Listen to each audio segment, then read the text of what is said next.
Fabian mentioned Inspiral. So that's where I wanted to start my story, is this really high trust community.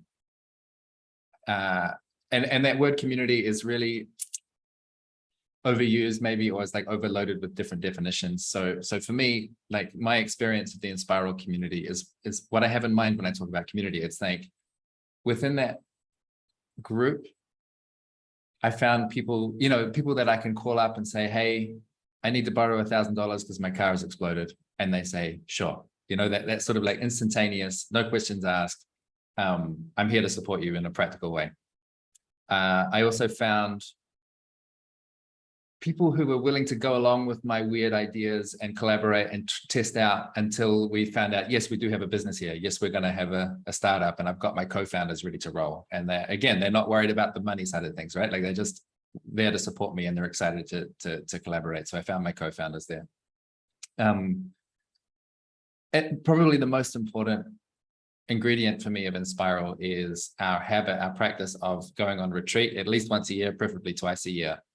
And in that, deep space of connection over years, it's been more than 10 years for me now, returning to that same circle and having space for really deep dialogue and mutual disclosure, getting to know each other in our deepest ways, sharing stories that I've never shared with anyone else, telling parts of my life I've never told anyone else. That context is like, for me, the ideal context for growth. It's been like the incubator for all of the good things that have happened in my life. All of my growth and development has happened inside of that community. And I attribute that mostly to the level of trust that we have there. It's like a really peculiarly high level of trust that we have in that community. And the thing about trust is that it doesn't scale. Like Inspiral's always been between 1 and 200 people. And we have to have a lot of practices designed to like kind of filter in the right people and filter in the right behaviors and encourage the right behaviors. And it wouldn't work if we had 10,000 people. It just would be a different thing. We can't have that same level of sort of almost like familiarity with each other at that scale. So I'm sure lots of people want this kind of community in their life. They want this like sense of connection and mutual support and care and inspiration and all those things.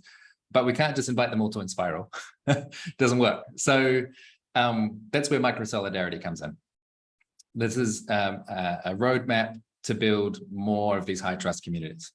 More, and roadmap's a hard word because I want whatever community to be responsive to its local context. So it's not like a blueprint where I say, this is how you should organize, these should be your principles and values. Like that doesn't really work. But I'm looking for the minimum set of patterns that get people set up on that upward spiral of trust building. So before I get into the kind of theory side of Microsolidarity, I think I have to mention as well, like if so many people want community, we want collaboration, we want more connection, like why would we need a framework? Like surely it's just part of our genetic inheritance as mammals and we should be able to just do it. But I don't know about you, but my experience is that lots of collaborative groups suck pretty bad, It doesn't work that great. And so why is that? It's a deep question. I could spend hours talking about it, but the conclusion that I've come to is that for a very long time, we've been in a culture that over like more than a century, I think, has been pushing us more and more and more towards individualism and materialism and competition and hierarchy, disconnection. And we've been conditioned to act as these individuals. And then we try to come together as a group. We try to be collaborative, but it's like we were kind of raised for something else, And so I think we need these developmental contexts where we can unlearn and let go of old habits of competition and separation and just the anxieties of being in a group and learn new habits of being in connection with each other. So that's what we're trying to do with the Microsolidarity methodology. I'm going to share my screen just to download like basically 2 pieces of theory.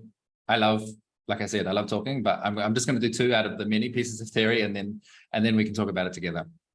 So the first picture that I want you to think about is scale. And I basically think about groups in terms of scale and tempo, maybe because I'm a musician. But if you think about how groups are made of smaller groups. So this group of 500 people is made up of groups of 150, of 50, of 50. These numbers here come from Robin Dunbar, who's the anthropologist and sociologist. And people have, in popular culture, we have this idea of Dunbar's number, which is like a way oversimplified understanding of his work. I think what Dunbar was basically saying is there's Dunbar's numbers, it's plural, and that each of these scales, 5, 15, 50, 150, and it goes on, it just continues indefinitely, that at each of these scales, human groups form different kinds of organisms. So, and you'll see this in patterns of traditional community settlements, and you'll see it in the way that armies are organized all over the world, that not precisely at these numbers, but there are these kind of steps up the ladder of scale, and that groups of different size are good for different things. And that really is like the main insight, which is not that mind-blowing, but that's the main insight of microsolidarity, is like groups of different size are good for different things. And so that means when we're doing community building, or when we're trying to shift the culture in an organization, or when we're trying to build a network, we have to know what size to operate at. So in my work with organizations, some of them, 20,000 people, the way to have a great organization is to have lots of great teams. So the way that we operate is to find one team, 4 or 5 people, and bring them into a really high state of safety and inspiration and courage. And then once that one team is working, we recruit another couple, and then another couple, and it spreads in these stepwise function. If you think about a conference, for example, I was just at a conference with a couple hundred people, and the vibe was electric, and the ideal kind of context for collaboration, because there was a hosting team of 5 people who know each other really well. They trust each other. They've got a great relationship. And as they're welcoming people into the conference, they're modeling to everyone, hey, you can be comfortable here. You can be safe here. We're going to have a good time. Your needs are going to be met. This is going to be a good time.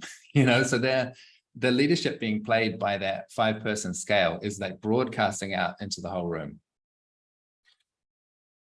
In my experience, and I don't know about yours, but in my experience, all of the most potent learning moments, they happen with like 2, 3, 4, 5 people.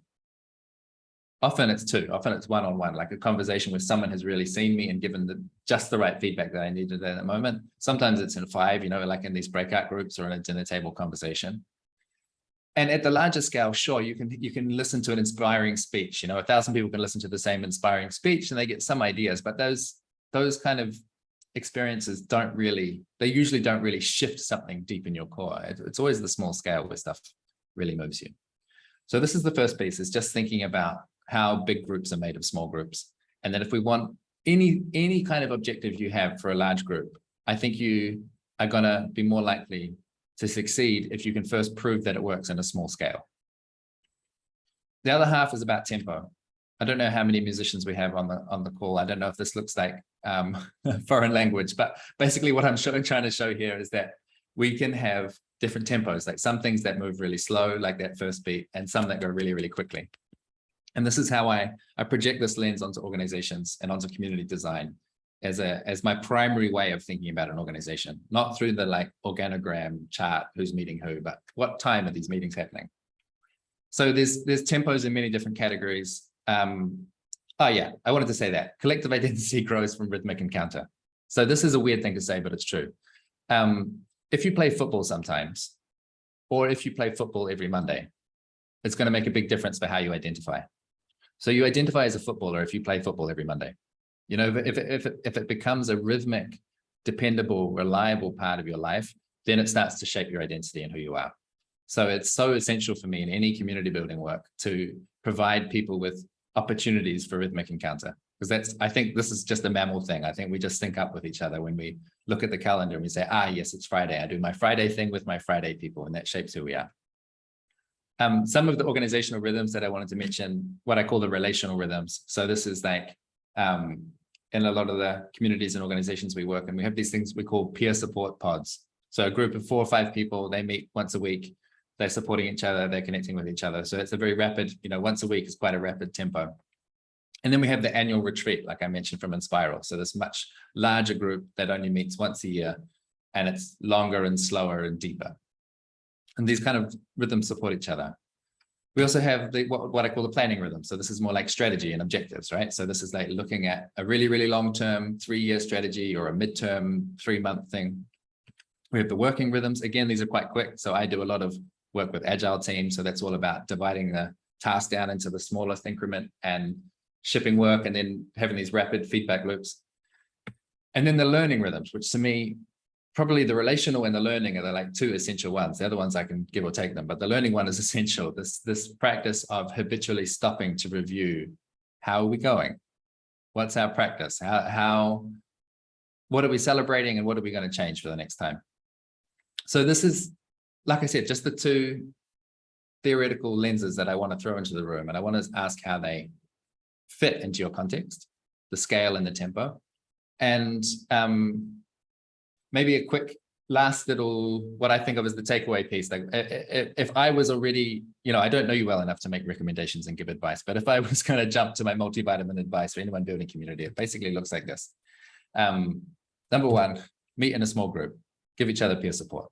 And peer support can look like anything. It can, in some groups, there's a high degree of trust and shared context. So you don't need any formal practice. You just meet and you talk about what's going on, and that's enough. Other groups, they need more, a little bit more structure, So I love some of the liberating structures or stuff from Theory U, like the case clinic process. There's lots of different, on the Microsolidarity website, you'll find like a million different processes you can use in groups for facilitating this kind of peer support. So we meet in a small group. We do it for a time limited commitment. So we say, let's meet weekly for 6 weeks, not indefinitely, but like, here's the thing that I can commit to, and it's time limited. It's something that, the point of this is to avoid the problem of groups fading out and kind of losing energy. Yeah, it's really awkward if you start a thing and then it starts fading out. So making a time limited commitment gives people a face-saving way of saying, thank you so much, I've had enough, or maybe we want to keep going. So this is the thing, we review, we iterate with retrospective. So at the end of that time limited commitment, we stop and we say, do we want to keep going? Yes or no? Do we want to change things? Maybe we can rotate who's facilitating now and distribute the leadership. And once you've got one of these little groups working really well, then recruit 3 more, and get the same thing going. And then 3 more, and then 3, and get them to cross-pollinate out 3 more. So that's the general frame that I wanted to do on the download.